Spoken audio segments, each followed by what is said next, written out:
Chase Center, did it pop through the television? I was there. Felt like a really good crowd. Once they got rocking and rolling into the second quarter, where the Warriors outscored the Nuggets 64 to 43 in the second and third quarter. How was Chase Center? How did it pop on your screen, Shasky? I mean, it felt like it was really loud. I mean, again, I'm on the couch watching on TV. It felt like it was really loud. I thought I could feel the energy through the television. I mean, I like Doris, and so I thought the broadcast and Mark Jones. Mark Jones. I always want to call him Jason Jones, so that's not Mark Jones. He does a great job, and so I enjoyed it thoroughly. What I did not enjoy, because I was going back and forth between the two, was Michael Wilbon, Stephen A. Smith screaming at each other in pregame. Boy. It was so bad. What were they doing? Well, you guys went to commercial, so I had flipped over to ABC, and they were like yelling at each other essentially. It felt what? very first takey. About what? I don't know. So you all saw kinds during the of Memphis different NBA games. You saw during the Memphis-Minnesota game, Langford's laughing. He knows where I'm going here. The audio goes out. Okay. So I thought the aliens were taking over. Oh. I'm like, either that or I needed new TV. Thank you, Predator. So I changed channels. Mm-hmm. Arnold Schwarzenegger's best work, by the way. Changed channels to see if my Is television. it? Terminator? No, it's not. It's Terminator 2. Terminator 2 is, I think. Kindergarten Cop? That was pretty good, too. But I changed Last channels. Action Hero? No, that was bogus. That was bogus. That was a sneaky good movie. It was sneaky good, though. I saw that at San Fran. Kindergarten Cop was a good one. It was good. It was good, no doubt. So I'm going back. I go back and I'm like, what's up with the audio issues? So they go back to the studio. Uh-huh. ESPN does, and it's Stephen A. Smith, Jalen Rose, and Mike Greenberg. Jalen is so insufferable to me. I like Jalen. I think he's underutilized there. Oh. Jalen has to sit there alongside Stephen A. Smith, who obviously doesn't watch the game. Mike Greenberg, who's overused in ESPN. Yes. And I don't, again, I don't know what he's good at. Well, they're trying to squeeze the money at. Right. I don't know what Greenberg's Talking about good the at. Jets. It's not a good production. Yeah, it's not a good show. Well, Jalen is better on pre and post game shows than he is. I think his radio show is very, he just talks down to you the entire time. So I'm just not big on him on that. But he is good in the basketball setting. I was a big Jalen and Jacoby fan. Well, they missed Chauncey Billups on those pre-games. I really like Chauncey. They're calling the game, right, for basically the entire first quarter. Oh. Because the audio was out. And it was awful. Did you hear the audio, Stephen A. Smith and them? Yeah, for the little bit that I caught, it was just a hot take every single shot. It's like Desmond Bain makes a three. He needs to do this the rest of the series. I love Stephen A. It was too much, man. It was way too much. Did you guys hear Stephen A. when he saw James Harden walking down the tunnel? No. In the jacket? What'd he say? What the hell is he wearing? What is that? That's it. Save that on the board forever. Oh, what the hell is he wearing? What is that? Are we all rooting against Philly? Just because of Harden? We are. Right? I am. I mean, some other people may have other reasons for rooting against Philadelphia. I kind of want to just see them get far enough to play the Nets. Oh, is that what you want? That would be fun.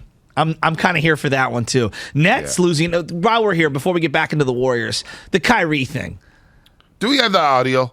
Let's go to Dirty. Let's find the audio of Nick Friedel put on a masterclass yesterday. Unbelievable. In journalism, how to ask a question and how to follow up. Nick Friedel, that's some of the best work.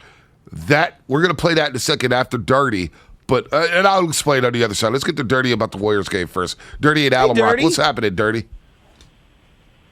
Good morning, guys. Yeah, man, there's a couple things I wanted to touch on, but I'll make it quick. I know y'all got a busy show, so I can't agree with anybody hating on Kerr. He ain't in the mix because they expect greatness. He pulls all the right strings during the playoffs. He ain't worried about finishing in the first seed. Now, skipping that, you guys played the clip of the best play of the night when the game switched was when Jordan Poole got the N1, obviously. But as a collective unit, what I noticed, what I wanted to see, because we were outside and we're going to be outside, I wanted to see the quickness and the jumpiness and the readiness and the second opportunities and third messy opportunities and get those buckets and get those extra opportunities. And the tip-outs were on point. Porter, Payton, everybody was crashing. Looney not giving Jokic an inch and switching with Draymond perfectly. The bodies that were putting on Jokic, they wore that man out. He was on the bench breathing so heavy, man. It was like he shouldn't come back into the game. It's over. But what I wanted to touch on, man, about what you guys were just talking about, it was a real awkward set. And all them dudes, some of them dudes don't even watch Dubs ball. I can't even take some of them serious sometimes. I'm with you. Good call, Dirty. Here's the best part about it. I thought the offense, because there's a defensive element of how they had defended Jokic, which sometimes they went straight up, sometimes they threw an early double team, sometimes a late double team. They mixed and matched the personnel that was guarding him. For me, it was how they attacked him offensively. You could tell every single guy, they were like, hey, we're going to either run up high pick and roll and force him to come out on one of our smaller guards, and then we're going to blow by him. Right. Or if our roller gets the ball and Jokic stays with the roller, that guy's going to attack him at the rim. Right. And I thought they did a really good job staying dedicated to that. Yep. Draymond did it a couple of times. Looney did it. Wiggins did it on one occasion. I like the strategy of forcing him to defend, and he was exhausted. He was exhausted. And again, Jokic is shooting, he went 0 for 4 from 3 Saturday night. Since March 1st through the end of the regular season, he shot 21% from the three-point line. Those legs are heavy and tired because all he's done is carry the Denver Nuggets all season long without Jamal Murray or Michael Porter Jr. Jamal Murray may not play in this series. Michael Porter Jr. is taking it game by game. Okay, on the Jamal Murray thing, it was interesting. Doris Burke kept saying over and over and over again, there's the physical hurdles, and then there's the mental hurdles of returning to this court where he hurt himself. And I was like, wow, I didn't even think of that. Well, we brought it up Friday. Where maybe that's the issue. Tearing your ACL at Chase Center. I know. You're playing the Golden State Warriors, and you're like, oh, boy, my first game back here? I don't know about that. Maybe he comes back in Denver, but that's talking about facing your fears. She said it like 5 times. Did she? I didn't even realize that. I couldn't hear the broadcast. Maybe I was more cognizant of it, but she kept going back to it, and I was like, wow, like that. Maybe that's what it is. Clearly, someone said something to her about the mental thing, whether it was him or indirectly, because you don't just repeat that on a broadcast unless that was given to you. I mentioned that. I don't know if it was on the show or. No, you did. You referenced it late last week, but it didn't resonate with me, and I apologize. No, it's all good. No, because I watched the replay of the Warriors game, and I had it to sound off. I was just watching the game. Didn't really listen to the announcing or whatnot, but that's interesting that Doris Burke would say that. Dirty was talking about all the ancillary pieces and the way Steve Kerr pulled on the right strings, the hustle points. When I look at hustle points, this is where the game is won to me. Plus 11 from the free throw line. Warriors to go 21-29. I like the percentage to be a bit better. But the Nuggets 10-13. Only 13 attempts. They make 10. Warriors make 21. That's a plus 11 right there for the free throw line. You look at the three-point shooting. You're plus 5 threes made. Plus 15 from the three-point line. Clay hit a couple early, and it felt like it just kind of like simmered like everything down. Yes. What about second chance points? Yes, give it to me. Warriors 20. Nuggets 8. Wow. That's really good. That's really good. That's a plus 12. And they got the two bigs, and you really don't have a traditional, 7-footer. That's good. And you get the offensive rebounds where the Warriors out-rebound the Nuggets on the offensive glass 10-9. GP2, just all over the floor, and just that block on Jokic. He's just such a great weapon. I don't know necessarily if he's going to be utilized to the same extent in this series as maybe in a different matchup. When he gets on the court, it feels like positive things happen defensively, and the transition game opens up. Don't forget, tonight, tickets are still available. Tickets are always available for all playoff games at Warriors.com, even when sold out. Some season ticket holders will resell their tickets on Warriors.com. It was electric on Saturday, and I agree with the 510 on the Xfinity mobile text line. Man, fellas, Saturday was amazing. Chase Center was rocking. My buddies and I agreed it felt like a game in Oracle. Oh, cool. Yeah, there were people that were just there to be there, but we had the hallways chanting Warriors before and after the game. And there was a deafening Warriors chant, the whole Warriors. Yeah. It was loud at one point in the third quarter. Well, I'm hoping that we get a closer game for the simple fact that I want to see what that arena feels like in the fourth quarter of a close game. Because that felt like we were running away with it. When did they empty the bench? 2.5 minutes? Yeah, Kuminga and company played like the last 3 minutes of change. Yeah, people were calling for Kuminga way too early. Like, come on, man, the guy's 20. We're in a tight game. Just roll with what we have. I like the Titan bench. Let's hear from Curry on his Oakland shoes and Chase Center and what he thought about everything.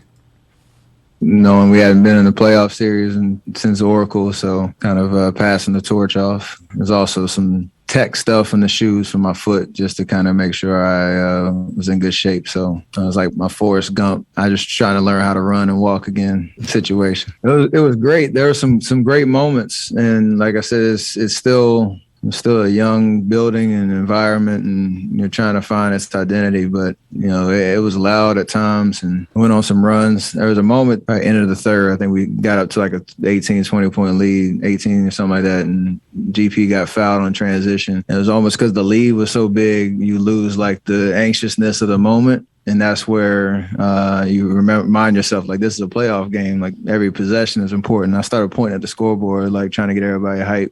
You got to build on that momentum every game to create that home court advantage. And it's been great. So it's only going to continue to get better as the stakes kind of get higher and higher. The acoustics are so good there because they rain everything in. The Warriors did a great job of building that. And Tim Roy was telling us, and Bob Fitzgerald was on last week at Snidey Guru talking about the acoustics and the way they built this building to make sure that they keep that noise in there in Chase Center, the way it reverberates around the building there. So I thought Chase Center was solid. Steph Curry, I'm not. I don't think you are, but I understand there are some people out there that are a little concerned about Curry and where he's at. I think we'll have a better feel as this series continues to move on. Rust, how do you quantify? Like, how do you even quantify, like, health versus rust versus I just look assimilation? I look at the ball handling. I look at the shot making. Little loosey. Yeah. Some of the passes were loose. Then I wanted to just see him start and stop. Can he cut laterally? How's he moving laterally? Early on in that basketball game, when he got into the first quarter, played the last 6 minutes of the first quarter, he wasn't looking for a shot. No. And he didn't take a shot in that stretch. No. He took 7 in the second quarter, but he was 1 of 7 in that second quarter. It felt like when he finally hit the one, it was like, finally it went in. He was taking those heat check threes in the second quarter. Yes. And he looked a little discombobulated when he was giving the ball up. He wasn't moving. Iron. Yeah, he wasn't moving off the ball. He wasn't cutting. And I just, obviously he's probably like, man, I got the spray left foot. There's a bow bruise. I don't want to re-aggravate it at all.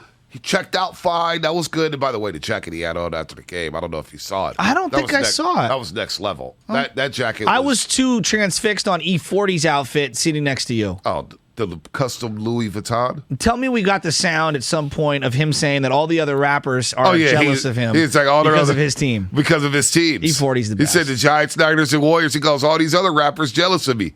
I got squad. 40's the best. We'll get him on the show later this week. E40, the goon with the spoon. Yeah. The goon got with the spoon. Got a full line of food like Master P. No doubt about that. But the Curry thing is a little.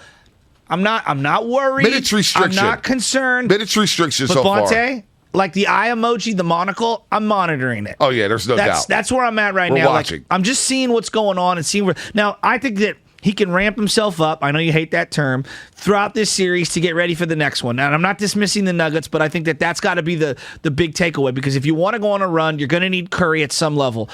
But I also think this is a perfect opportunity for Jordan Poole to assimilate himself into the playoff experience, because it's one thing to have a great individual game. I want to see him back it up, right? That's how you validate yourself, and get in there. And also, what do you do in a close game when things get congested in the half court? That felt like a free-flowing game. It didn't feel like a normal playoff, Like I'm watching last night Bucks versus Chicago. Yeah. Now, these two teams, the Nuggets and Warriors, don't have the defensive, pedigree as those two teams. But that game was way more playoffs last night in that series than what I saw in the Warrior game. Even Boston and Brooklyn. That crowd was hyped in Boston. Oh, well, I mean. They were hyped in Boston. We'll get to Kyrie. We'll get to Kyrie in just a second. You know where I stand on Boston. But I was a little surprised on the pregame show. I didn't hear Sacked in my ear. He was basically yelling. It was a lot going on. So I didn't hear about Jordan Poole starting in that game. So we go to the starting lineup. So I'm like, Jordan Poole? Wait a minute. Is this a typo? What's going on here? Somebody messing up back at the studio? But Jordan Poole, he did get to start in his first ever postseason game. And he was asked about it after the game. Just try to make the most of my opportunity when I'm out there. Just continue to be aggressive and play my game, and all my teammates and coaches tell me just to be me, within the offense, and really try to help us win a game. You never really know. Games change all the time. Adjustments change. So you got to be ready. You got to be prepared night in and night out. And then he was asked about playing in his first playoff game. There's no better feeling than having the guys behind you who've already been through the fight. They've been through it at the highest level. Knowing that if you make any mistakes, you got those guys that'll pick you up. Thankful to be out there on the court with those guys and trying to learn as much as possible, so I could continue to put our team in situations to win. Did it fulfill? I haven't got there yet, but probably if I reflect on it a little bit, it might. To be honest, when you out there, it's just It's just basketball.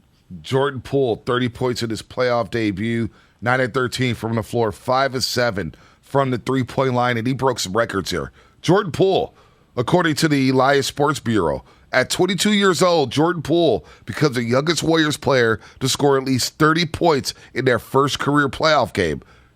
Previous youngest player was Wilt Chamberlain when he did it at 23 years old and scored 35 in a game. Mm-hmm. And Mitch Richmond, he tied Mitch Richmond there, scored 30 points. Mitch Richmond was 23 years old when he scored 30 in his Warriors playoff debut. So Jordan Poole, 22 years old, and he's already hit the most threes in his playoff debut in Warriors franchise history. He hit 5 Saturday night. Steph Curry did it when he hit 4 back on 4/20 in 2013. So I'm looking at that 2013 Game 1 box score right now, Warriors versus the Nuggets. This was back when George Karl and Iguodala were on the Nuggy Nugs. And Iguodala was politicking to come to the Golden State Warriors. So here's the starting lineup for that team, that game, Game 1, which they lost.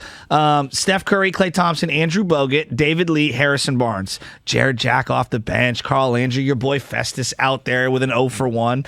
But listen to the debuts, the playoff debuts for Klay and Steph Curry. Steph Curry, 19 points. Klay Thompson, 22. Wow. Now, all these people obsessed with plus minus. Klay was a -9. Oh, gosh. And they won the game. No, they lost this one. Oh, no, they lost at the last second. That was the layup game, and then they came back and won game 2. And then they destroyed. They them. just put on an onslaught. Draymond Green played 4.5 minutes in Game 1. That's unbelievable. Isn't that kind of crazy? That's crazy. 4.5 minutes. That was crazy. David Lee played 29 minutes. So just interesting, just to give you some context, I was thinking about playoff debuts in Bay Area history, just recent memory. Right. And Logan Webb, Game 1.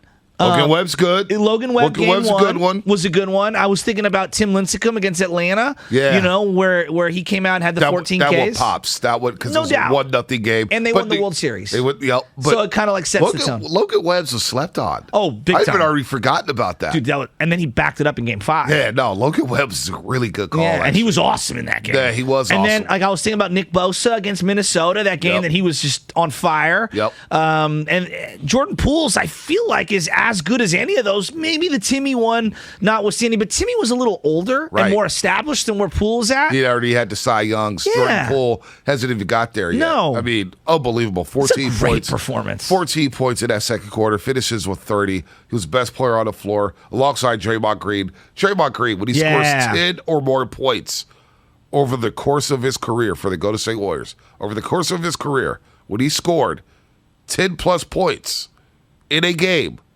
the Warriors are 225 and 53. 225 and 53. For me, it's not like he hit the 3, which we had to beg him to take that 3 at the top of the corner, top of the key. It's the attacking. That's what I wanted to see from him, that attacking. And I love the way he attacked, because not only is he attacking Jokic to try to get him in foul trouble, once Jokic is in foul trouble, he's going to give you some of those layups. He is. He's going to give you some of those layups. So I want to continue that trend. I think him getting just a little more offensive aggression is a great thing for this offense. Yeah, no, I'm with you. I'm with you there. By the way, let's get to the Kyrie stuff. Let's get to the Kyrie stuff for a second. Kyrie Irving and the Brooklyn Nets lose to the Boston Celtics. What a play there at the end. Final possession for the Boston Celtics. All 5 players of the Celtics touched the ball on that final possession where Jason Tatum spins against Kyrie Irving and hits that game-winning layup at the buzzer. And then Kyrie's putting on a show. Kyrie had a special game. I mean, the guy had 31 of 15 shots. He was the dagger 3 that I thought was a dagger. We see that before in the Bay Area. But Kyrie doing his thing there in Boston, but obviously he forced his way out of Boston. And, after saying, oh, yeah, I love this town. It's a real basketball town. Then he forced his way out of Boston. And so they're on him. They're always on him. They're chanting things at him. They're being hostile towards him. And so he hit a 3 and stuck the finger at him.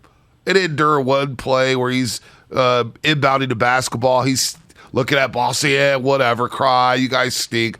So after the game, our very old cousin Nick Friedel of ESPN, who's covered the Brooklyn Nets now, was in the presser, and he asked Kyrie Irving about the hostility towards him. And then this back and forth transpired. Let's take a listen. Cousin Nick and Kyrie Irving Kyrie, to that point, do you feel like the hostility that you get still? Let's not focus on this. Like, ask me questions about the game. Like, it's not about the fans. The fans aren't playing. From a basketball standpoint, yeah. Do you feel like the hostility you get?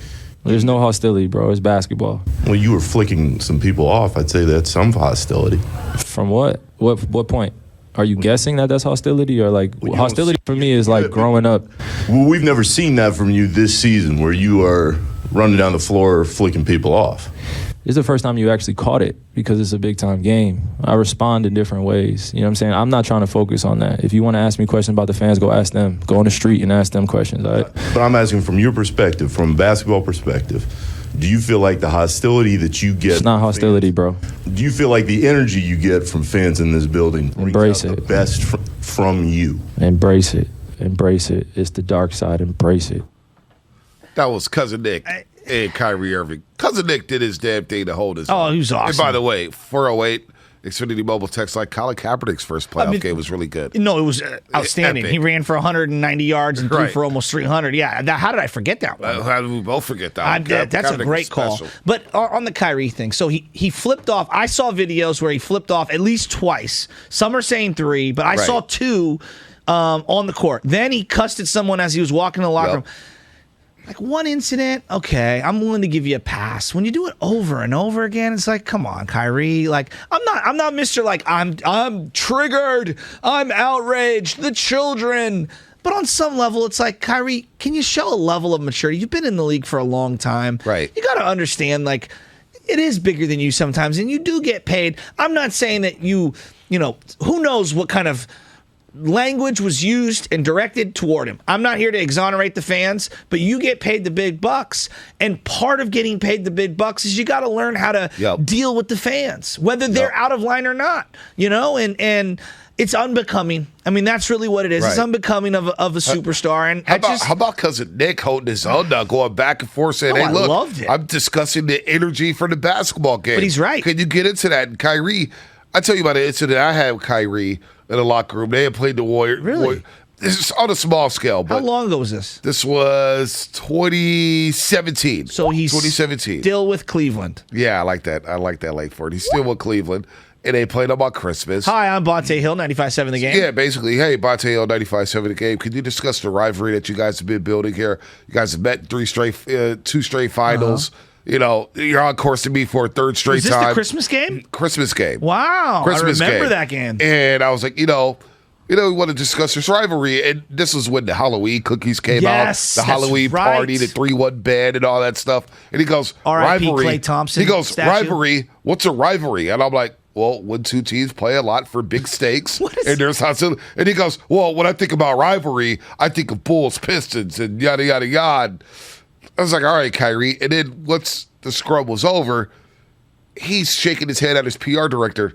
Rivalry? What are you talking about? Rivalry? It was like, Cleveland and the Warriors had a rivalry in the finals. Yeah. It's a valid question. What do you think? What is it like being in this? You guys are the 2 marquee teams. You don't like each other. You're playing for big stakes. Talk to me. Well, he's so talented. Like, the talent is undeniable. It's the attitude and the dismissal of everything and everyone at every turn. Can you believe Kevin Durant married himself to him? He's a great player. No, he's awesome. A fascinating player. No, I would not want to work with him. Think about what Kevin Durant's gone through this year. Oh. And some fans may say, well, you know, oh, well, you picked Brooklyn. But Kyrie with the whole vaccination thing, the James Harden scenario. Now you got Ben Simmons getting a new haircut every single night. Like, it's just, I'm looking at Katie like, damn, you signed up for that? But let's juxtapose these two, because on a night where Steph Curry comes off the bench, I kept thinking about, like, damn, man, like, Steph comes off the bench. Yep. How many other stars would come off the bench in this situation, coming back from injury? Not many. Like, and maybe I'm not giving many at all. Maybe I'm giving Steph too much credit. No, I don't. I think you're right. I don't know how many starters come off the bench. I feel like it sets the tone for we're here to win a championship, right? And again, this organization, it's all about Steph. We totally JP does not become JP without Steph and the aura and everything about him, the on-court gravity, etc. But on the night when Steph comes off the bench and he's the ultimate team player, and partly why Jordan Poole has ascended to where he is because he has allowed the organization to be an organization and for the GM to be the GM. On that night, LeBron's at home watching the game on the couch because he had to be Team GM LeBron. Yeah, no doubt. Kevin Durant is losing the next day to the Boston Celtics because he had to be part GM and have influence on every single guy on that roster. Don't forget, Kenny Atkinson fired there, had built a good culture in Brooklyn. And they moved all their developing pieces that were, Dinwiddie and all those guys that everybody liked. LeVert. And to go get the super team, how's that working out for these guys? And I go back to Steph, and I'm like, if Steph isn't the team guy, the organizational guy, now he has his imprint on certain things. I'm not here to dismiss it. Listen, but he understands how to work the room. Outside of Tim Duncan, Steph Curry may be the most selfless superstar we've ever seen in the NBA. Outside of Tim Duncan. I think he's the best teammate I've ever seen in Bay Area sports. Best teammate ever. Well, Bay Area sports. But just in NBA, yes. NBA history. You think it's just him and Tim Duncan? Tim Duncan's right there. That's a good call. I mean, even Magic got Paul Westhead fired. Right, and Norm Nixon ended up getting traded. Yes. Because they both couldn't have the ball, whatever. Jordan didn't really go to bat for Scottie Pippen with the contract. Yeah. I may be omitting somebody. Kobe was throwing people under the bus left and right. Kobe wanted to go to the Clippers, too. Right, he wanted to go to the Bulls. And, Kobe was rest in peace, Kobe Bryant. LeBron, we know all about him. We know about Westbrook and Harden and all those guys. Steph Curry and Tim Duncan may be the two most selfless superstars in NBA history. Well, and here's the part that I struggle with. Hakeem's probably up there, too. Oh, Hakeem's awesome. There's no doubt. But I don't think Hakeem will be and Hakeem is one of the legends. So that's higher on the list than him. Right. And I love Hakeem. I'm not saying that without any, Hakeem might be one of the, two most skilled big men of all time? Yeah. Kareem than him in terms of skill. Right. Like skill set and what he's got. Anyway, point where I'm going at here is Steph Curry and what he does for this organization. It cannot be.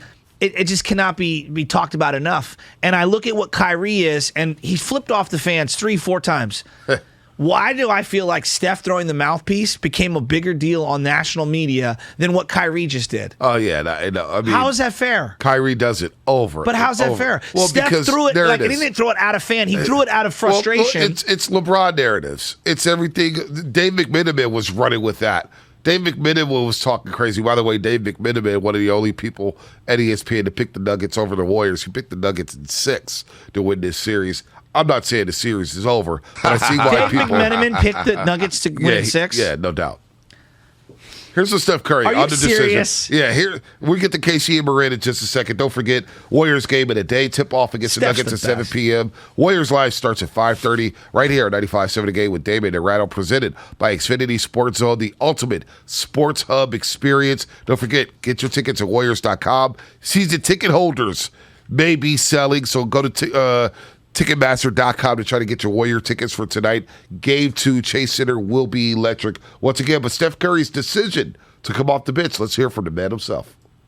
I have no expectations on what's next. We're always trying to figure this out because this is kind of a tough situation to deal with in terms of the quick ramp up that I've had, and this is the playoff type intensity and atmosphere. But I learned a lot just from even just watching Clay's come back, knowing there's an energy to start in terms of this. That's what I do. It's what I expect. But there's also how can you make those minutes the most impactful? And when I watched him go through it when he came back, that's a long time he was sitting. The end of the first and most of the second, and you're trying to find a rhythm. So I want to play kind of, I guess, a constant pace throughout the game, and knowing what my allotment was, that coming off the bench and playing those 6 minutes to end every quarter was probably the right move. And we'll see what happens with me and Rick's conversations with how I come out the game and respond tomorrow and into Monday. But it's at the end of the day, it's all about getting a win. Well, I think team. It's not just team. It's in relationships. You're in a relationship. I'm in a relationship. We've got relationships between the two of us, with our coworkers, with our bosses, with our family members. Isn't life always about some sort of compromise? If you really want to salvage the relationship and remain friends, lovers, whatever, employees, colleagues, whatever. Sacrificing. Right? And knowing the big picture. I always feel like Steph gets the big picture. What's the big picture? winning a championship. Right. Okay? What else is the big picture? Well, if I want to be in a position in the fourth quarter to help this team win, having me come in at the last 5 minutes of each quarter, that will enable us to do that. This isn't about me just getting my points. This isn't about me just getting my stats and getting my, everyone bowing down to me because I should be starting. Right. It's always about the compromise and the winning. We can't talk enough about him. No doubt. Let's go to Casey and Marin now. Casey and Marin, he's on the roast. Wants to talk about fans interacting with players after the Kyrie Irving shenanigans yesterday at TD Garden in Boston. What's up, Casey? Good morning. Hey, gentlemen, good morning. I think it's a very interesting situation that's come up in the past, 10, 15 years, how fanaticism has changed so wildly from you would go to a game, you would boo your opponent, you would boo play of your own team. If you are creative, maybe witty, you talk some smack. And it started to increase the volatility of how fans interacted with players. But I think what has really contributed to the severity where it's gone is social media. Yes. Where people have their phones and they are able to interact on a much closer basis in a one-on-one level with their either team, person, athlete, or brand, whatever it is. And that enables them to have a voice where they are able to tell their opinion about said person, brand, celebrity. And that the invisibility of them behind their phone, you can say some really bold and brave things in those 140 characters. Totally. And be really hurtful and harmful and say really torturous things to somebody that you would never, ever think about saying in life. And now it's sort of happened in real life where these people are going to games and they think, I paid this money, I have this seat, I can say whatever I want to say because I have the protection of the sideline. Right. They're an athlete and they should take it. But what's that line? What's that line? Is it the B word? Is it the MF word? Yeah. Is it Here's talking Casey. about somebody's family? Here's what I would say. Here's what my line of demarcation at the games. I never think that you should be able to bring up anything about someone's family. That's number one. Number two, are you making it uncomfortable for the other paying patrons around you? Right. That's my line of demarcation. So if that means you're swearing and making it uncomfortable, that's off limits. If you're telling jokes that maybe a 12-year-old or a 6-year-old or a 45-year-old or a 7-year-old would find offensive and it's uncomfortable for them, that's crossing the line. Like, to me, it's like, they say the definition of pornography in the courtroom is I know it when I see it. That's kind of what it is with fan behavior. Well, I know it's bad when I see it. Well, what's interesting? I look at it and I joke around with people who watch wrestling as they're older. I'm like, oh, man, there's a certain age you got to stop watching wrestling or whatnot. But there comes a certain age, I believe, when you need to stop heckling. I agree with that. If you're a grown-ass man and you're 40 years old and you're out there heckling, around other kids and other adults, like, grow up. Well, and you're ruining it for the other paying patrons. Yeah, no doubt. Like, I was young. I used to heckle, but it was professional. It was professional. You were a professional hacker. Yeah, I kept it professional. I wouldn't talk about their families. Yeah. I would talk about their high school stats, or I'd be like, we lost the state championship. You know what I'm saying? Yeah. You do your research, and, some of the stuff that these fans, and we saw Nurkic grab a phone. Get back to Cincinnati! We saw Nurkic grab a phone from a patron courtside. We see LeBron pointing guys. Westbrook's had to have guys kicked out in Philadelphia. Did it in golf. Yeah, like it's getting a little much. And also, you see it on Twitter with people adding these athletes talking crazy. Talking crazy. So Kyrie did say something that wasn't in that clip where he said, a lot of these fans act like they're about it, and then I question them, and they're not really about it. They're not really about that life. Sometimes it happens to us, Shasky. We get ridiculed. We reply to them, oh, man, we love you, man. I was just giving you a hard time. Well, your text basically was like borderline personal. Well, I get a lot of vicious borderline things, and I'm not anywhere near. I mean, I'm like the lowest rung. We're lowest of the low. The lowest. We're not Kyrie. We're not KD. But we get it, and it's taken me a long time to learn how to mute or just ignore. And it's very easy to say that. It's harder to do it. It really is. The question that I have is, like, Kyrie, like, you've been going through this for quite some time. You know that you're just egging on more of it. The one thing I'll give Barry Bonds credit, and Bonds never, for years, was just he got some horribly racially charged comments directed his way at games. Did he ever let the fans know that it affected him? Nope. And he handled it gracefully. Now, I don't know how he would react in social media era because now he's older and everything. And I know I see you posting an Easter photo yesterday. I don't know how he would react. Right. But it clearly gets to Kyrie. And I think that the fact that he allows the fans to know it gets to him they're going to continue to do it more. Oh, they're going to do it more. That doesn't make it right. They're going to do it more Wednesday night in Boston. By the way, I'm totally sidetracked. Xfinity Mobile text line 408. Mexican Pizza returning to Taco Bell May 19th. Mexican Pizza returning. Let's go to Anthony Highway 4. It's just FYI. Hey, Mexican Pizza. That was a whole hit, man. 4 slices. It was pretty good. Anthony Highway 4, you're on the roast. What's up, Anthony? Good morning. Good morning. How y'all doing? So, Joe, man, I'm probably kind of surprised that you had the audacity to compare Steph Curry throwing a mouthpiece to Kyrie. Oh, no, we didn't compare it. No, you got to listen. No, I'm saying that the national media lost their minds when Steph did it, and yet I don't feel like Kyrie's going to get... Wait a minute. Hold on.